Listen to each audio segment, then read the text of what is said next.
Good morning, Breakfast with Bacon fans. I have brought on a guest who is one of my favorites because he talks about something that is very close to my heart. We both want, even though our titles may sound different, we want to save souls and we want to save women's souls and we want to save men's. But today we focus on women's because a lot of it is the sexualization of women that causes the problems in society. And my guest today, Dr. Joe Malone, has been on my show before. His first book, I love talking about the battle of the sexes. And today we're here to talk about his second book, which is coming out momentarily. And it's simply called Women's Sexual Wellness. But I want you to stay tuned because we talk about some of the facts of how our bodies are working that many people don't understand. So I'm sure you're not here to watch me. You're here to see my guest, Dr. Joe Malone. Thank you for coming on board Breakfast with Bacon. It's so good to have you back. Thank you, Christine. I really appreciate being able to be here. I'm excited about this book. So tell us, you already told me a little bit. Tell our viewers, what is this book about? Well, how is this different than the Battle of the Sexes? Okay, great question. This book was actually commissioned by Heartbeat International. They asked me to write it. Heartbeat International, for anybody that doesn't know who they are, they're the world's largest pro-life organization. They have 2,800, I think, different affiliates worldwide. And it's really written in the first book, Battles of the Sexes, was written for both sexes, but especially for women, because women, as we've discussed, hold the keys to sexual relationships. They're the ones that they're the gatekeepers. Yes, the deciders. So it's really important that that they understand their God-given role in the whole thing. But Battles of the Sexes was really for both sexes at the college age. This book is written especially for even younger and pretty much primarily focused on females, even younger females than the college age, because we're having some young girls that are still coming up pregnant or thinking they're pregnant. And then again, a lot of the college age demographic women find themselves in that situation. So it really specializes in women and women's situations as far as what they're encountering, in their lives and on the college campuses and in high school campuses and that type of thing. And it's really, its goal is to help be preventive to them finding themselves in that situation where they wonder if they're pregnant or not, and they're considering having an abortion. So it's really trying to be preventive, especially to abortions, but then also upstream from that to illicit sexual activity at young ages. Yeah, and it's so sad because I know girls are having their periods way sooner than they used to. I mean, I have a family member who just had hers at 9 years old, and I'm like, wow. And so, of course, their minds and their bodies are awakened, and they're not even socially mature enough to understand all the things that come along with that. Like how Right. they're beautiful and how people are going to be attracted to them, and it's a lot. It's a lot to Yeah. handle. They're physically, at maybe nearly, they're approaching maturity as a young girl like that, but they're nowhere near ready, emotionally and mentally to be able to handle any kind of sexual attraction or that They're type still of playing thing. with dolls at 9 years old. Right, exactly. And that's one of the things that I've really become aware of, Christine, and your audience, your great audience needs to be aware of too. You mentioned the front end of it, that puberty is occurring, and this is especially true for girls, is occurring about 4 years earlier than it did 100 years ago. So, they're hitting puberty about 10 years old. Was it a niece? Did you say your niece or anyway, what? It was a family member. Family member. Yeah. She's a little bit earlier than a lot, but 10's the average. So, and back at that time, they were hitting their puberty at about 14 and a half. So 14 and a half years old is what they were hitting, where puberty was starting 100 years ago. And then they were getting married generally at about 21. So they only had about 7 years, of time where they were Spend with the yeah, feeling those sexual feelings, or starting to at least, and then before they got married. Now, we're at a situation where our girls are hitting it around age 10, and then they've got to go all the way to age 29, which is the average age of first marriage, for women in this country. So we've tripled basically, the amount of or we've vastly increased the amount of time from like what I call puberty to marriage, the PM gap. And so that's something that I think a lot of people in society don't realize, is that we really put our deciders, our gatekeepers, our girls in a tough situation of making the expectation that they get married so much later than it has been in the past, because it was about, again, like I said, about 21, 21 in 100 years ago. And now it's again 29. And so we've really stretched out, if I can put my hands up here, we stretched out puberty starting earlier, 4 years earlier, and basically, Marriage is going 10 years later. right. And so you're looking at this long stretch of, nearly 2 decades of possibly having sex drive, and then trying to remain, chaste during that time period. Mhm. So that's that. People talk about, different systemic problems in our society, and I'm pretty skeptical about a lot of that, but there is a, I guess you'd say, systemic problem in our society, and I call it systemic marriageism, because there's so much of this, I guess you'd say, just kind of prejudice against these young people getting married earlier. And when Okay, I say insult them if they get married young, Joe. say And I again, have a family member who's like, my first marriage, I was only 21 and I didn't know myself. So I got divorced, and you got to wait until you know yourself. And this particular family member always says, I'd rather my kids have sex young and wait until they're 30 or 40 to get married. And I'm like, do you even hear yourself? But it's because the sexual act is no big deal to this particular person. And our society too teaches it's okay to have it outside of marriage, but there's so many complications that come with it. And I'm going, that's backwards. And every time I get a chance to talk to this family member or her children or people around them, I say, marry young, marry young. You're never going to know yourself. I don't know who I'm going to be in 10 years, and I'm almost 60. right, So, that's not even what it is that sustains a marriage. It's the number one thing that holds marriage together is that belief that marriage is that divorce is not an option. That's right. number one reason. So you're like, well, I can't get divorced, and people work through it. People don't think that. They think it's maturity or money or sex or anyway. So yeah, I think we should start telling people get married younger and then work and support them as they try to work through it. I agree completely. And the research on that, again, Christine, you probably already know this, but maybe some of your audience doesn't. They've said for a long time that, and they have some research on it, that people who these days who get married before they're 30, their marriages have a less of a chance of making it, them not experiencing divorce. But what they found, and this is really important for your listeners to catch on to and really really cling to, and maybe give advice along this line, is that applies to the 75% of them that are having premarital sex, and also within that cohabiting with somebody else. They're, instead of coming up to that normal 21, 22, 23 years old age that in the past they got married at, they're cohabiting with a young man, or maybe a few young men. And what they find there is that the ones that do wait until they're 30, after they've done all this cohabiting, are more successful than the ones that cohabit and then get married younger. But here's the key thing, along the lines of what you were saying. The very most effective approach to getting married and having a happy marriage and having it last, like yours and mine have, thank the good Lord. I'm on 47 now, I'll be 47 years. 41 on Saturday. There we go.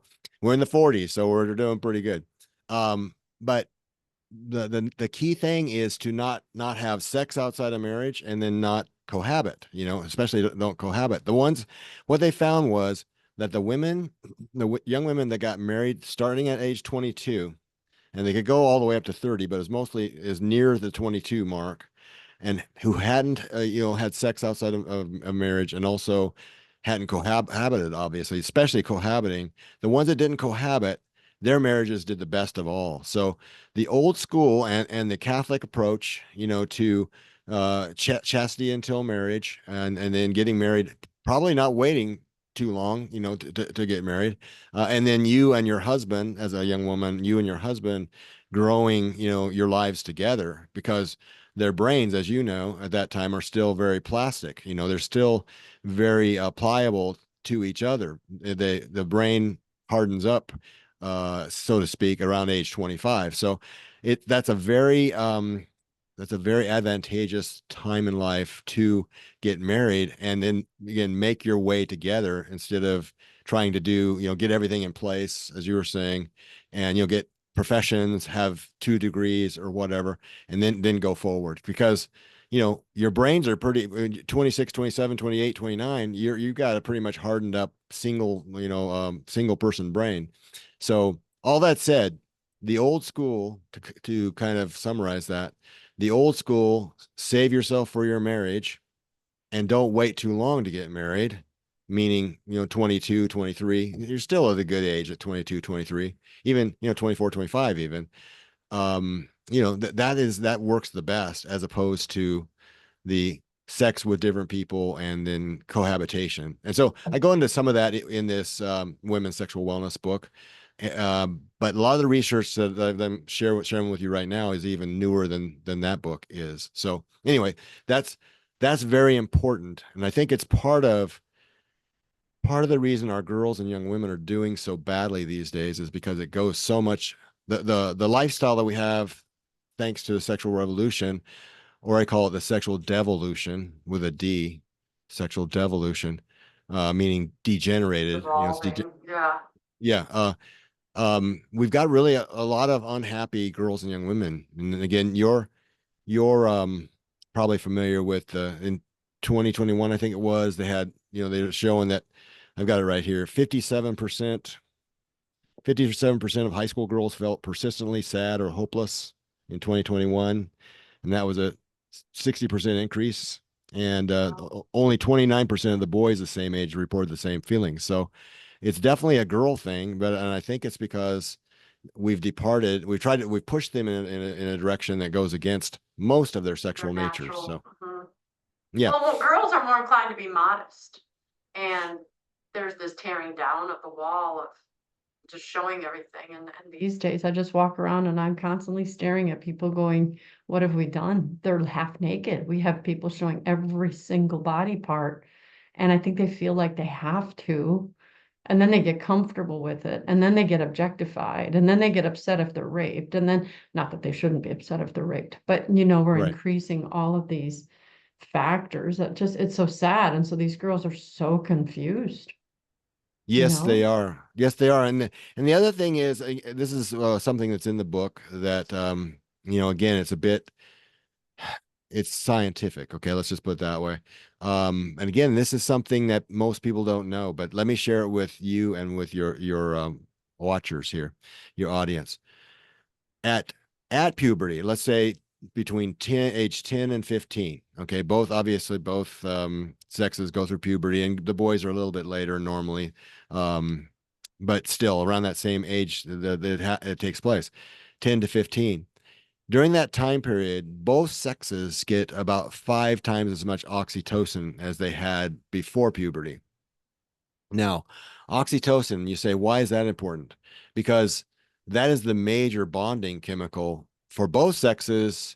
Well, actually, especially for females, and somewhat for males. And it's especially the bonding agent between a mother and their children. So during that time period, during that 10 to 15-year-old time period, the girls and the boys both get it. And what it does to the boys is it just basically raises their sex drive, because they have so much testosterone also, building during that time period. They get up to 30 times more testosterone than they had before they hit puberty. The girls don't get, they get very little. They get like maybe 2 times as much androgens, which is all the different male hormones. And the oxytocin in their brains doesn't just increase their sex drive and make them aware of sex, but also it causes their bonding drive to shift into high gear. And so from the get-go, from puberty forward, girls have a tendency, and this is most of them, not all of them, but most of them, I'd say 80 to 90%. They have this drive not only, for sex, but also for bonding and sex within bonding. And so in the old days, you know, where sex was not, I mean, it wasn't, it happened obviously, but everybody had the expectation that sex was only going to be saved for marriage, and that you might start, you know, being friendly with a boy if you were a girl, and you know, eventually maybe as your high school years went on, you might start dating a little bit, but sex was not part of that whole Formula. situation. Yeah. But a girlfriend, and I mean a boyfriend to a girl was a typical thing, and romance was practice, and going off to the, you know, movies and dinner and all that type of thing. That worked well for the girls, because they were able to bond and then move from one bond to another. You know, they broke up with the boy, and they were able to move on to another one. Now these days, where we're having sex and, you know, we're hooking up, that type of thing, and where, as you said earlier, sex is taken so casually, and you know, its effects on modesty, like you said. I mean, I think a lot of these girls do think that they have to advertise along with everybody else, or they're going to be left out. Anyway, what the research shows is that those stats that I just read to you, the 57%, you know, of them feeling persistently sad and hopeless, that has come about since about the mid 1970s. Girls, high school seniors, girls, happiness levels has started dropping from that point from 1976 steadily. And in about in the 90s, it actually dropped below what boys is, because historically it's been higher in those younger years, when we had the non-sexual society that we used to have, and the sexual expectations for marriage. So ever since the mid 70s, which is when the sexual revolution really hit and really, you know, started affecting everything from there forward, girls have developed more and more unhappiness. And what they found was the ones that were, you know, they did develop depression, anxiety, and all the different things that go along with this. They found out that in the research they did, that 68% of them had some kind of a breakup right before they went into this depression situation for themselves. And it was a breakup normally that had a sexual element to it, where in the past it wouldn't have had a sexual element. The boys So you that have got sex and breakup is more traumatic and leads to depression more so than girls who didn't have sex and broke up. correct, exactly. And the boys, it was 68% for the girls that got depressed, had this situation. Only 29% of the boys. And that the situation with the girls is, again, the reason that they're saying that this is the case is that oxytocin, that bonding chemical that for girls, it goes into action when sex occurs. Dopamine rate is raised and oxytocin is raised, and any kind of sexual activity, especially sexual activity that ends in the, you know, the final, you know, orgasm, I'll just say that, that really, really bonds them. But on the other side of it, and we've talked about this before, boys and young men, they need vasopressin, they need testosterone, and they need dopamine. And the vasopressin, as we said in our previous conversation, it goes down at sex. Okay, so oxytocin goes up for the girls at sex, and vasopressin goes down for the boys at sex. Which vasopressin is known as the monogamy hormone. So I always like to stress that. So this is one like, you're my woman, I want you, and you're Yes. saying right after we have sex, okay, it goes down a little bit. I don't want you just as much as I did before. Right, right. And then the research amazingly shows that within 10 seconds after that happens, if it's in an unbonded situation, if they're not married, the male starts seeing her as less attractive, less funny, less smart, less all of this. On the other hand, within 10 seconds, the female starts seeing him as being More attractive.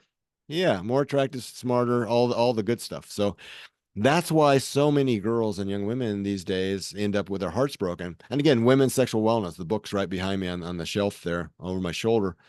Um, that's a lot of it's about that, of helping girls and young women especially understand what's going on with this whole chemistry. And again, from a young age, from puberty forward, they have these special needs as far as bonding that the boys don't necessarily need. I mean, they need them eventually, okay? But they're not looking for that necessarily, where the girls are. And so, and the other thing is oxytocin in utero. Again, sex differences start in utero. A lot of them are built in, as you know, in utero. But in utero, the girl's brain is configured to be sensitive to oxytocin, where the boy's brain isn't. And so he has both the testosterone element that's working against the oxytocin bonding, and he also has a brain that isn't configured to be sensitive to oxytocin. So altogether, the old school, I'd say from about the mid 1960s back, in our history, the way that dating and the relationships went, again, generally, there was always exceptions to this rule. It worked well for the female side of things. And really, ironically, radical feminism has really been one of the worst things for Yeah, females, yeah. in our really history. So, and it continues. It's only getting worse, as things Everything are. it's teaching that a woman should have is the very thing that is killing every woman there is. Yeah, Feminism tries to say that anything boys can do, we can do, and tries to tell girls to do it. When the girls do what boys do, they're more depressed, and the boys are like, "Well, cool, you're easy. You're saying that you want to have sex more often. Great. That's all I wanted anyway was sex." And yeah, the girls didn't understand that. When I was a young girl, I didn't understand that. And when people say, "Oh, boys are just pigs," and it's like, "You guys are wrong. Jimmy's really nice," or Joe, which boys are nice, right? But we young girls don't understand it because what you're talking about, this bonding hormones and things, it's like, I see all of his good traits. And yeah, it's just it's so easy to understand once you take what you're saying, your science, and you're laying it into reality and how we act it out, and I right. just think it's so important to know what you're talking about here. Yes, I absolutely agree, and I hope that lots of people watch this, and I hope that it makes sense to them. I'll add in though that the science that we're talking about here, what's been really, really faith affirming, is that the science supports the scripture. So, what is taught, in Catholic catechism and just general the teachings on sexual theology of the Catholic Church, moral teachings, really line up with what we're talking about here as far as what's best for humans, what leads to optimal human flourishing, basically. So, I mean, what I can do, and if there's anybody that's listening to this that are saying to themselves, "Man, I'd like this Dr. Malone to talk to our, parish or our maybe Bring him our in. faculty, of our school, or your Catholic school, or um, parents, or like I talked to basically from seniors, up as far as the age group of the young people I talk to, from graduating seniors up and through college and beyond, young adults that aren't college anymore. But any of those groups, if you have people that are listening, would like me to either virtually, I can do it through this medium here, Zoom wise, or I can visit in person, because that's I think that that's is what I so do. valuable, Joe. I think that is so valuable. And actually, after you said it, I'm like, oh, my youth group is pretty active. And this is what the teenagers want to talk about. They want to talk about sex. They want to know their bodies. They want to talk about everything that we've mentioned, but they can't talk to their parents. Mom, tell me about a girl's orgasm. Tell me about a guy. It's not going to happen, even in the No, closest relationships. And so you're safe, and then you're doing it within the context of the church. Yes, I would look at everybody in the camera and say, please bring Joe in. He's very approachable. I've worked with him many times. And let your young daughters and your young sons understand someone who's not going to judge them, who's going to teach them about their basic biological urges and put it in that perspective of a deep and solid Catholic faith that he has. So yeah, I'll promote you as best as I can. I think that's a great thing to do. thank you, Christine. It's greatly appreciated. And not even so much for me, but I just have For seen the the good kids. that it's done. Again, for the folks that are listening, I've spoken and I am speaking in a lot of especially Christian colleges, universities, and then Christian groups on university campuses. So, but I do think that those seniors in high school, because a lot of them are gonna go into the university environment, they could be helped so much by this, because the messaging they'll get, when they go onto campus at their orientation, unless it's a hugely, unusual school situation, probably a very, very, very Catholic believing, or, Christian otherwise. I'm thinking of maybe the Harrison Butker School, Benedictine, maybe someplace like that. They might not have a bad orientation, but most places, schools are going to give them the orientation of work, expecting you to be sexually active. You're kind of weird, as it will be the message if you're not, and here's some condoms, and here Here's are the some. vending machine. They have vending machines with the Plan B pill in it and condoms. Vending Free. machines. Yeah, they have vending machines and it's free actually. So Go kill your it's baby for free. And they do not tell them that these young ladies will be writhing in pain with dead babies falling out of their bodies, and they have to clean up these tiny little babies and all the blood. They don't say any of that. They say, oh, you'll have some cramping. It's like, no. I just can't. Anyway, Satan thinks he's got it, but he's not going to win. But it's just diabolical what the college campuses do. And you mentioned getting seniors in high school. I'm actually thinking freshmen. I'm thinking the 14, 15, 16, because they need to hear it too. They need to hear it before they become I sexually active. I agree. I'd be happy to talk to him. I'd be actually more than happy. I'd be overjoyed to talk to him.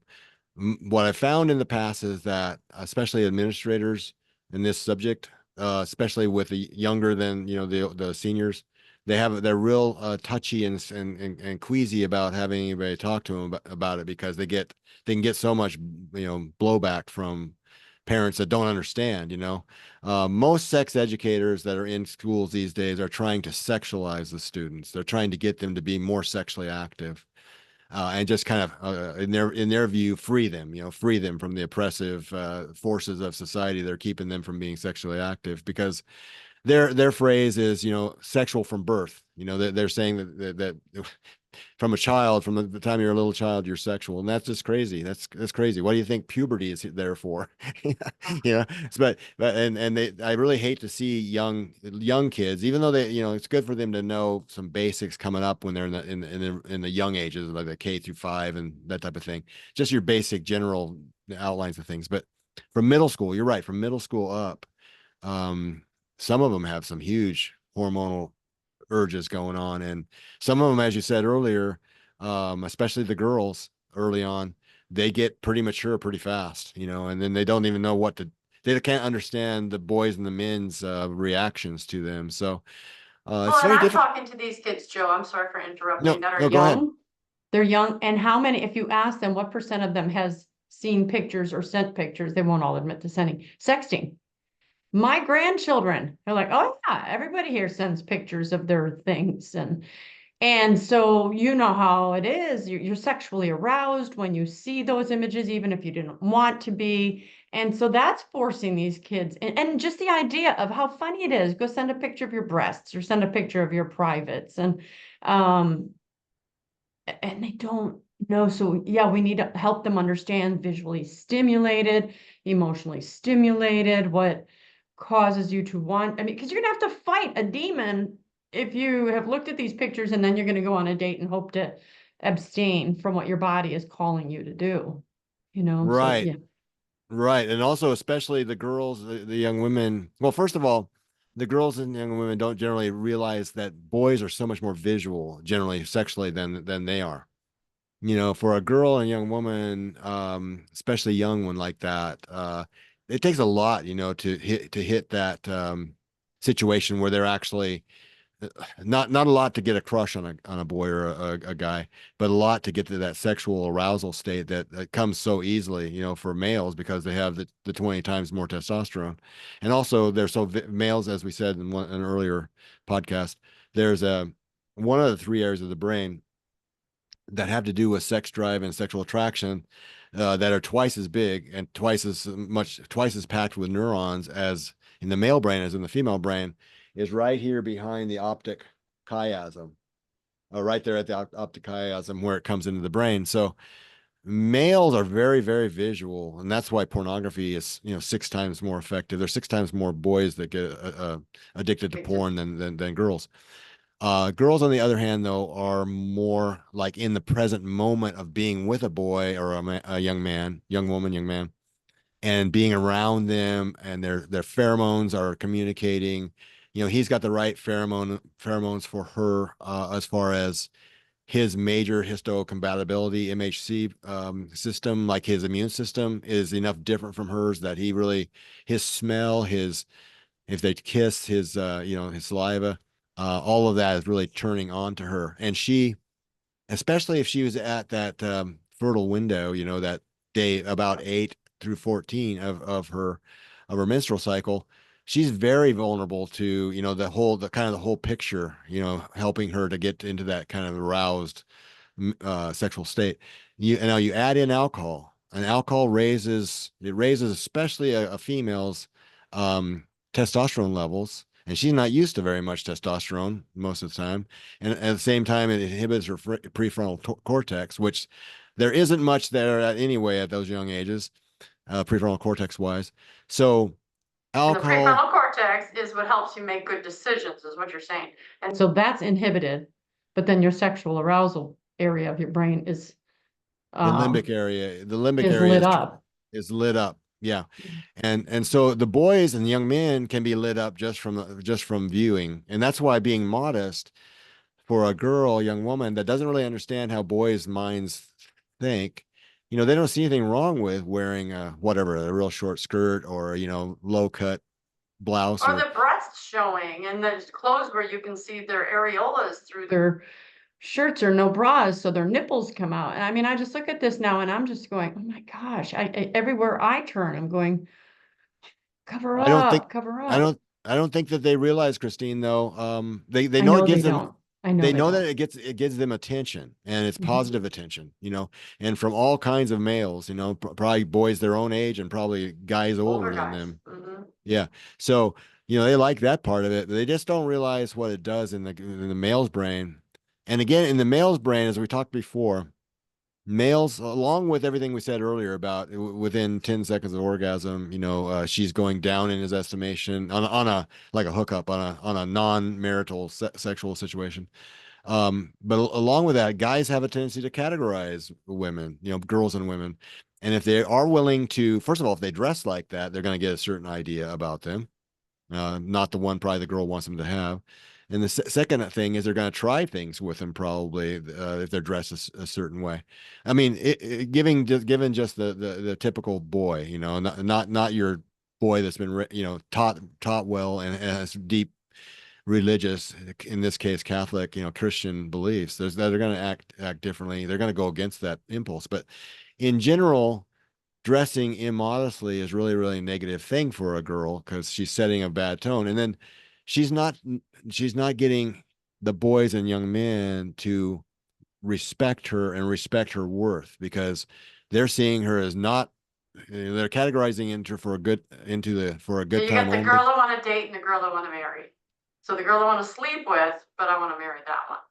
Right, exactly. And they do that, the boys do that and the males do that because there's this thing called paternity certainty, and paternity certainty meaning that if we have in our species, we have internal fertilization and internal gestation.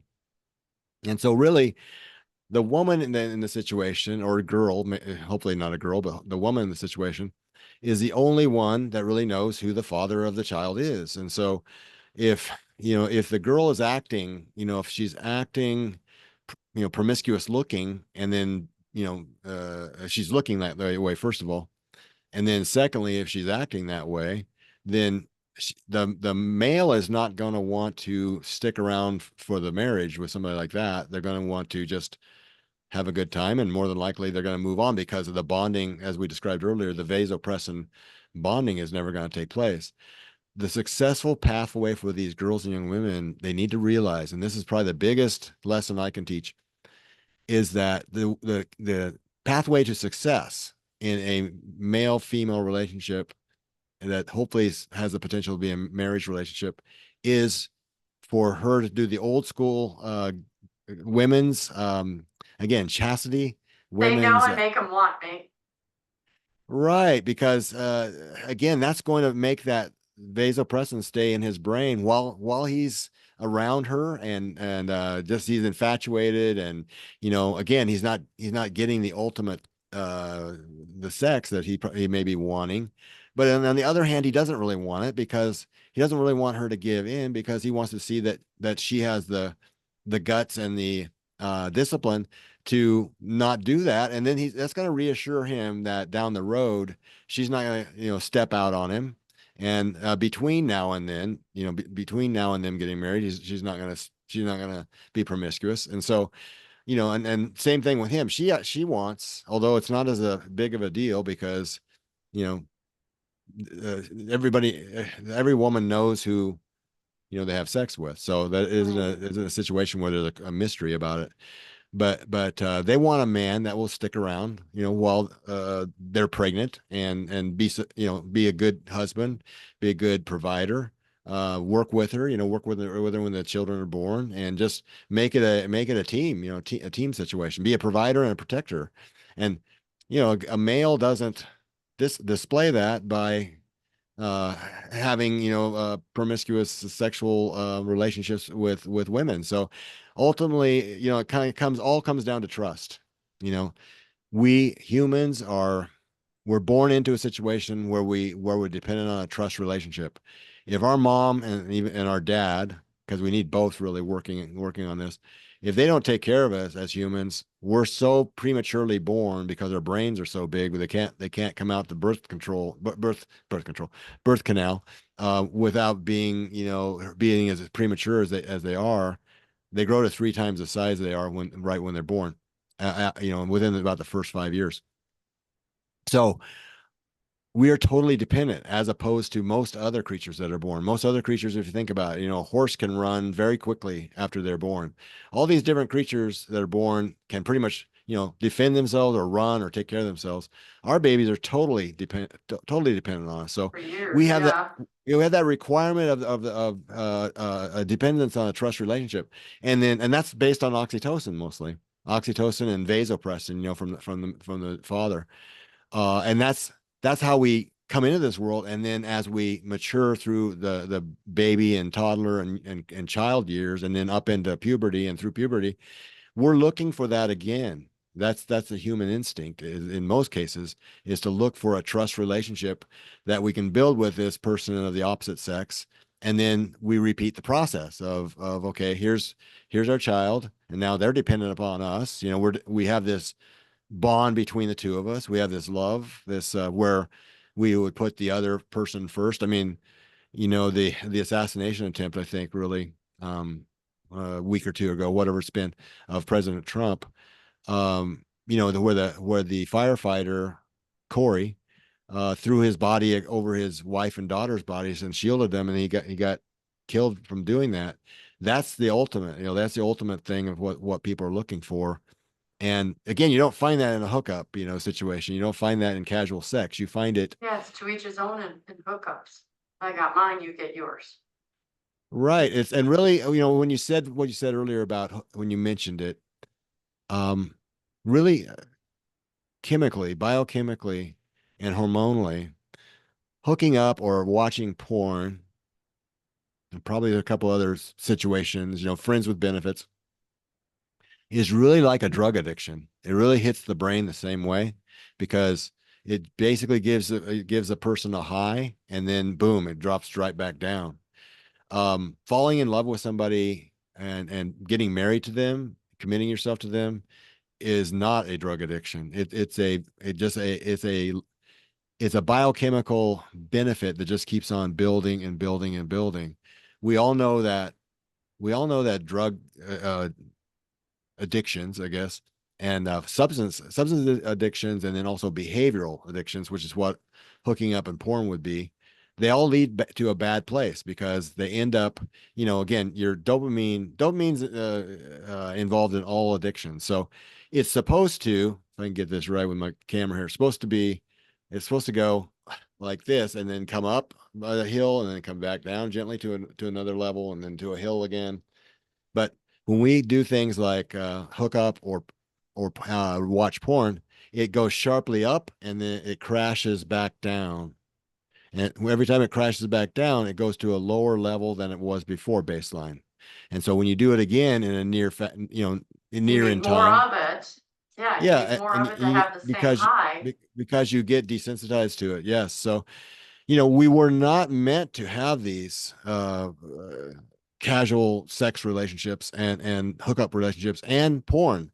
Again, and porn hits the brain the same way, and so it's destructive to us. That's why I use the term sexual devolution instead of sexual revolution. It really, it hasn't. I can't think of much positive at all, from the sexual revolution. And I don't it's think you. there is anything positive from it, except that we've learned to, we have solid proof that men and women are in fact different. We've seen Yes. it. And one tiny thing that might be more positive is that I think the ability to discuss it, as you said earlier, the ability to be educated about Yeah, it, there's I an think is openness about extremely it. important and beneficial. It's just that again, the education should not go in the direction of trying to sexualize them more. It should be go in the direction of trying to get them to be able to control and have self mastery. I would call it sexual integrity education. That's what we need to have is sexual integrity education. And that's So really that what you are. You're a doctor of women's sexual integrity. I mean, that's what you've spent your career, you've studied that, and that's Mhm. it's just huge and it's necessary. I want to kind of cut in because Sure. you were commissioned to write this book by Heartbeat International, pro-life agency. So obviously their goal is to save lives, right? How Right. have you found, or what have you written in the book that specifically do you think points to that issue, saying don't get pregnant because, or don't have sex because, or is it just explaining all of this? Everyone Well, knows, don't abort a baby, but what did it's you offer that helped it's a them? combination of things. I've got the manuscript right here, and again, the book hasn't actually even come out, but that's the prototype back there behind me. It'll be Let out me in a just couple read. days. Yeah, Yeah, so a people couple know they can days. Yeah, pre-order. yeah. The pre-order is available, and yeah, it should be out soon. Let me just read you some of the topics in the like chapter headings, and then That's that what I maybe we wanted. can Yes. answer the questions. And by the way, I apologize I couldn't send you a copy. Normally I can, I'll but hold it it just hasn't against you, but it's okay. been. Okay. The first chapter is the way we were, and what I get at there is that people despair, I think, these days because they think it's been better in the past and it's just gotten worse and worse as far as sexual anarchy has grown, from being sexual integrity in the past to sexual anarchy now. And actually it's cycled. It's cycled a couple times in the last 350 years. So we're on about number three cycle. We're on the pendulum swinging back towards sexual integrity. So that's the good news. Next title is Human Sex Differences, the Biological Reality. So we talk a lot about the things you and I have talked about in the last couple sessions, plus this one, the biological reality. There's so many people out there that are teaching things that are not even true, about the gender ideology. You can have 73 genders, and you can choose to be a male or a female depending on how you feel that day, etc. It just is not true. There's a biological reality, and the differences are sharp, as you said earlier. um, Spin cycles. I mean, we talked about this earlier. The profound effects of women's menstrual cycles, and so there's a chapter on what's going on in these girls and the young women as they go through puberty and they start having these cycles, and particularly at certain times of the cycle, how they might be more vulnerable to being sexually reckless than at others. There's a chapter on the pill. It's called She's Quite the Pill. And again, there's bad news all around on the pill situation. And it's going to end up, I think, being really bad as time goes on, as far as people realizing the damage it's done. Not only with promiscuity and that type of thing, but just the flat out damage to girls and women in the chemical effects of it. Next chapter is entitled The Humiliation of Hookup Culture. And again, if you can't tell from this conversation today and from the earlier conversations, hookup culture is really makes losers, especially out of women. Both males and females lose because, for one thing, I mean, getting married and having a happy, healthy marriage relationship adds 10 years of life expectancy to a man's life. It adds about 2 years to a woman's life. So going down God's pathway, God's design is really beneficial, and especially to the males. All right, so that there's that, and then the pain of pornography. No, I'm sorry, the Tinder trap, and what I mean by that, the Tinder, as in the dating app, how dating Yes. apps are very destructive. Boy, I mean, I'm glad I'm not, Me dating. too. Yeah. This would be a real nightmare. Um, and it just, it makes it commodifies so much everybody involved. Your picture, you know, and again, most of the time they don't look like their picture from what my young people that I study. It's this huge disappointment because it's not what they actually look like, or you know, it's not really. They tell a lot of lies in that. And then again, it's just like swiping left, swiping right. You know, the ones that aren't very attractive, they're just totally blown off. You know, uh, it looks like Yeah, you're that not getting past the visuals to even see what are some of the criteria, what are some of the things about the personality that you might exactly. like. So the most important things they're leaving out, and the most superficial things they're making the important thing. One thing out on that note, let me just say this: that it turns in it. Both men and women have testosterone, even though women have a small amount of it.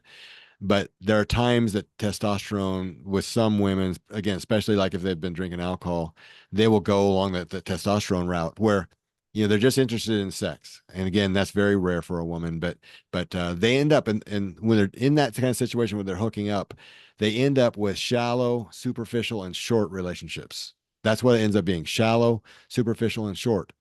Now, if they hold out, if they're disciplined and they create the oxytocin relationship, they find that they get deep, intimate, and long relationships.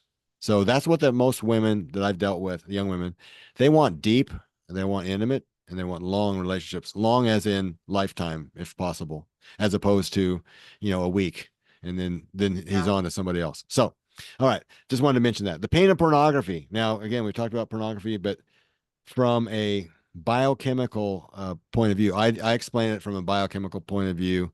There's a couple things, a couple chemicals, delta phos B and CREB, which is an acronym I won't go into right now, but they're actually the things that actually change the brain. Now, especially of males, they change the brain to where they are very, very dependent on it. And they can't, as you said earlier, they can't get enough because they get habituated to it, and they get tolerance to it, and so they have to have. Turns out they have to have Enormous. more and more extreme and more graphic, more and more perverse, I guess would be a way to And the put it. high is shorter and shorter. It's like any addiction.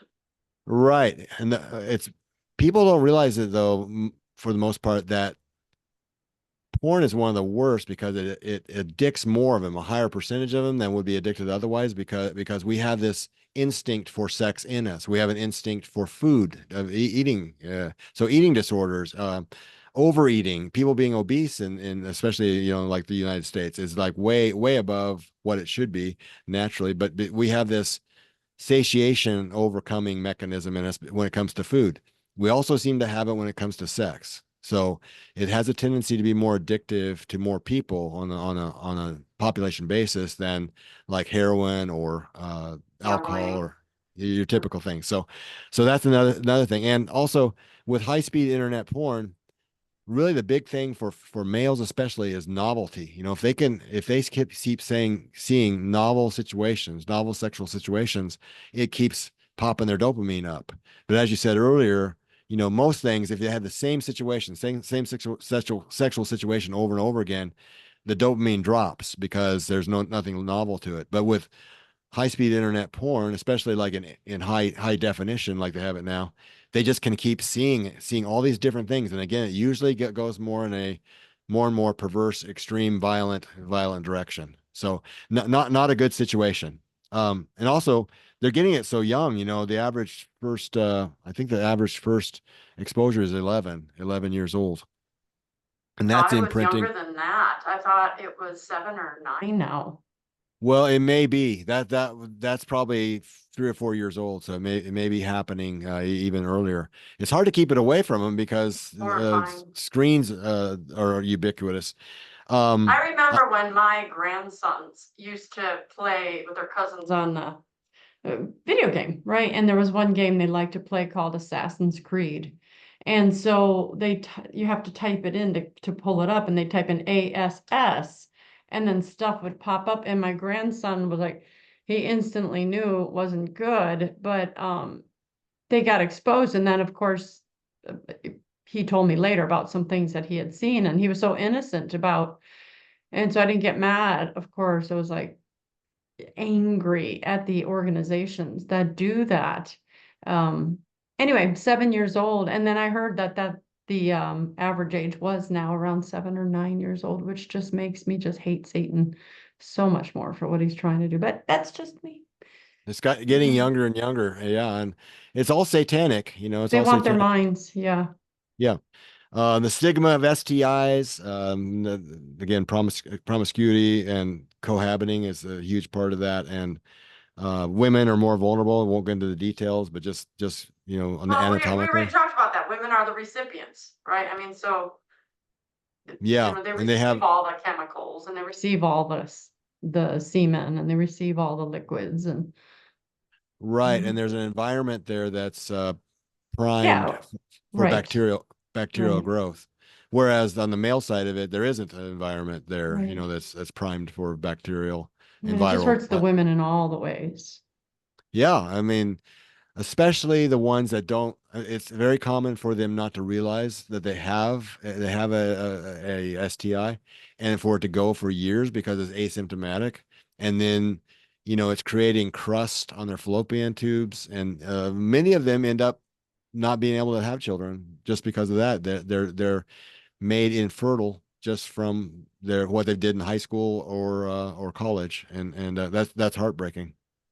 Let alone some of them are actually die from it, and or the book Battles of the Sexes, my co-author was one of my former students that I had there at the college, and she's given me permission to share this. She was in a sorority, she was sexually active, and she picked up HPV, and she didn't know it. It was asymptomatic. She ended up with type, what is it, stage 1 cancer, cervical cancer. So at 28 or 29, she had to have a hysterectomy where she had everything taken out except for ovaries. And fortunately, her husband and her had already had Wow. their children, but that's tragic, and it's life threatening. So, just so many things that can be done there to prevent problems. And mostly just not doing it, not having sex until you're married and making sure that you're marrying somebody that hasn't had done the same thing. And then you don't have anything to worry about. Marriage MIA. And there's so many good things about marriage, and it's gone down so much. Starting in the 1970s, it went down by, I think it was 75% in the 1970s, and divorce it doubled in the 1970s. So, and age of marriage started going up in the Yeah. 1970s, but also the 80s. So, what we talked about earlier about younger marriage. That's where we started working our way up to age 29, which is what it is now. That's where it happened. I've got a ton of examples of how marriage is beneficial that I won't go Yeah, but into. I think for the sake of this podcast, I think you've given enough great information, and I think people need to get their hands on this book.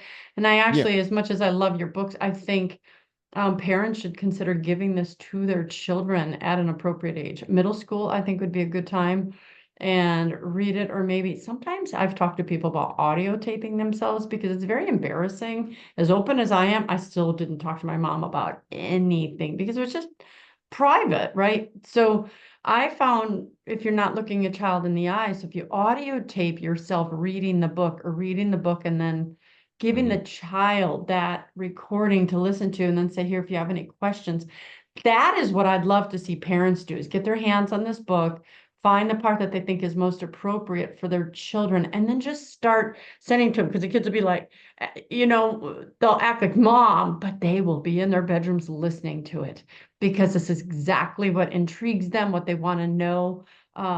Teachers, but of course, teachers don't have the freedom to talk about, but at least that the teachers know this information and students say something and it can come up in a classroom discussion like it did when I was teaching at the university.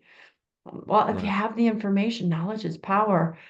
And Right. then, maybe even create it as a textbook, even though it's not written as a textbook, it would be, Yeah. great extra reading for them. So, Uh, yeah, they, I'm sure that there's a lot more that you want to tell us about the book, but where can people get it from? they only can get this one. They can get the Battles of the Sexes through Amazon, all the regular places. But this one, Women's Sexual Wellness, is only available through Heartbeat International. And I think I'm going to send the link for that to you. So if you're able to It's and right want here to, below, so I okay. got it And posted also below. I'll send the ad as well for it so they can kind of get a little blurb on what they're saying about it. But Heartbeat International is basically only being sold through them. They're a great organization, and this book, along with what you just said, and that's a great idea. It's the first time I thought about a parent, reading it and recording it. Um, and that parent child thing, discussing this, I know exactly what you're saying because it was the same way with us, my wife and I, and our kids.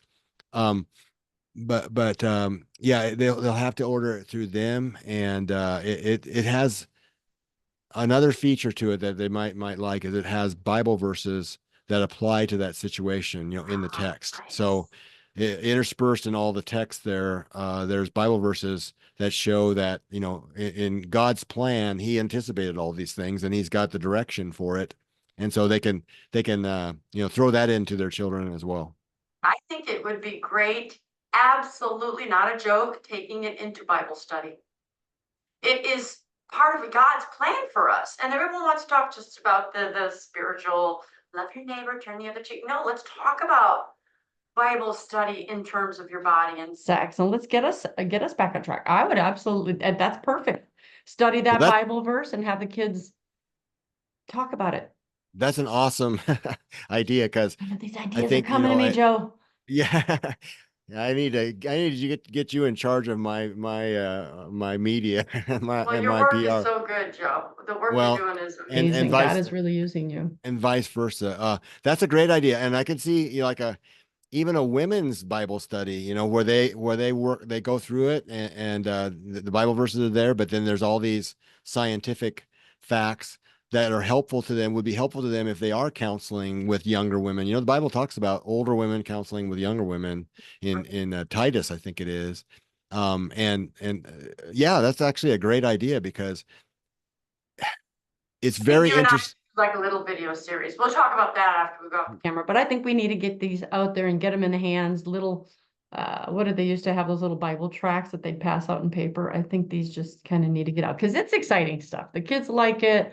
It's never going to bore them to talk about sex or their bodies. And so you put it in God's terms and you let them have a space that says, free to talk about this. Here we're going to talk about everything from, your periods to orgasms to childbirth to bonding and marriage and all the things that excite you, dating, they're in. You'll fill a class. That's what they want to hear. Yeah, I agree, and you've inspired me during this session because I hadn't been thinking along those lines, but I think you're exactly right. It's made for that kind of a situation because it is a subject matter that they're quietly and kind of shyly needing and wanting to know. So, Yeah. having a great way for them to access it would really be a wonderful addition to their lives, I think.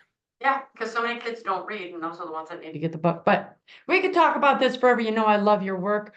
Name one thing you'd have our viewers do differently as a result of something we talked about today. Well, especially for the girls, the daughters and that type of thing, nieces and that type of thing. I would encourage the older women, literally, if either get this book, this Women's Sexual Wellness, that's right there behind me, or another one like it, and really share it with your young women and girls in your life because they truly are being really just assaulted, by the culture and by the society. And ones I've dealt with, they don't know what to do, and they like you said, maybe the ones I've dealt with was at the college level, and it's like I can't go talk to my parents about this, and my sorority sisters don't they all seem to be doing it, and they seem to They're be all okay sleeping with it. around. Yeah, I'm the Yeah, weirdo. so as a parent or an aunt or that type of thing, woman to woman, I think it'd really be a great thing to kind of take them under your wing and just share this knowledge, but also maybe share some of the things you've learned, coming up through the years. And most women, girls and women have learned the hard way, that being promiscuous with guys, it really First. leads to, yeah, it leads to a bad place. And the other thing I would say along that line is that people, since we all came through well, most of us, many of us, our age, and then most people have come through the sexual revolution, and we've done, stupid things in our past, but there's some people that will say, I don't want to talk to my kids about this because I don't want to feel like a hypocrite because I didn't do everything just perfectly, Right. So don't feel that way. I mean, they're your children or your nieces and that type of thing. And again, they're vulnerable. These girls are vulnerable. So share with them. I mean, if it comes down to, you showing your humanity, your things that you've done that you would like to have to be able to do over again, that maybe some of the things you regret, don't stand by and let your kids and your nieces be harmed by Grandchildren. Yeah. grandchildren. Yeah. So yeah, that's what I would encourage them is don't take yourself out of the game because you haven't had a perfect record yourself. Almost nobody has. I mean, that's what it's all about. Christianity is all about not having a perfect record, but getting it right and then going forward and Right. saving these young people, especially these young girls and young women, saving them all the heartache and all the bad What we stuff that had to can go happen through. to them. Yeah. That's what I would say.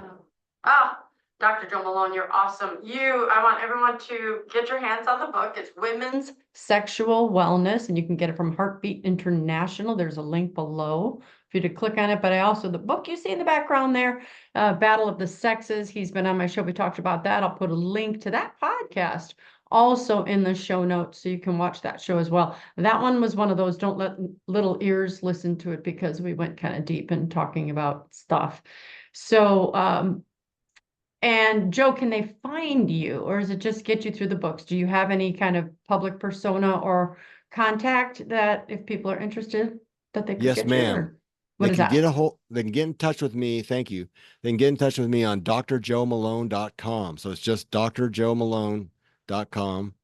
And then Is that also, DR period or DR JOE? yeah, just DR and then JOE and then MALONE.com.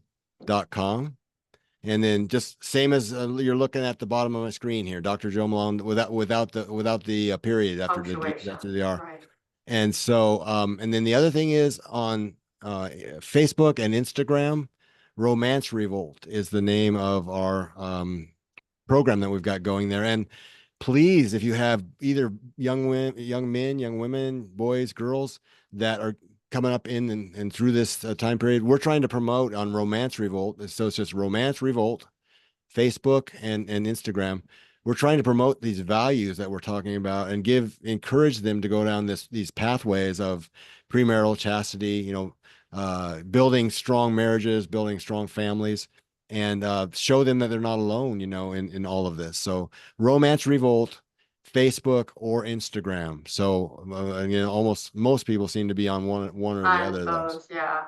Yeah. Well, and you can always, if you forget all that, because you're listening to this as you're driving in your car, go to my website, breakfastwithbacon.com. It'll attach to this podcast and everything we've just talked about. You can just click on the show notes and get access to that. But definitely do it. And we have to be proactive in saving our children, saving our grandchildren, our nieces and nephews. We can't just trust the world when we know we absolutely can't trust the world. So we have to be intervening. It's work, it's hires, it's exhausting.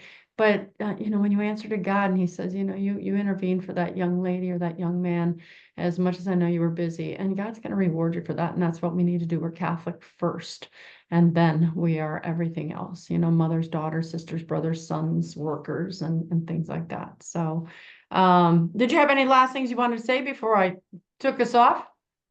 Just thank you very much. I so appreciate you and your audience. And again, I would encourage them to follow through on the things I've said. If you want to contact me, again, Joe Malone at phd@gmail.com. I'll give you my email address, Joe Malone, phd@gmail.com. And just don't hesitate to contact me. I'd be glad to help any of your listeners out there in any way that I can. All right, and if he starts any of these courses, and please bring him in as a speaker to your church, your youth group, your whatever. But he's got some good stuff. But I do think we need to take it off the air. We're running over our time because the conversations are always so good. So go follow me on breakfastwithbacon.com. Like and subscribe to me here on this social media channel, Rumble, Instagram, Twitter, which I'm supposed to now say X, and I think Facebook. I'd love to see you. join me, and please share with your friends, because the guests that God's giving me are people who we need to get them out. And so if I'd be very honored if you'd share this show with your friends and family. So, oh, and then don't forget, I am organizing a conference in Virginia Beach this October 12th, the Truth Speakers, Disrupting the Culture with Truth, third annual conference. We're having Christine Watkins, Daniel O'Connor, Mark Mallet, myself, and also Reagan Long will be doing the emceeing, and it's going to be fantastic. And so go truthspeakers.org to get your tickets. But okay, that's enough. I think I've been talking, and Joe's been dying to say what he knows he needs to say. So I am Dr. Christine Bacon. You've been watching Breakfast with Bacon, and I'd like to remind you always to live your life Sunny side up. He's got it. Thanks. You're welcome.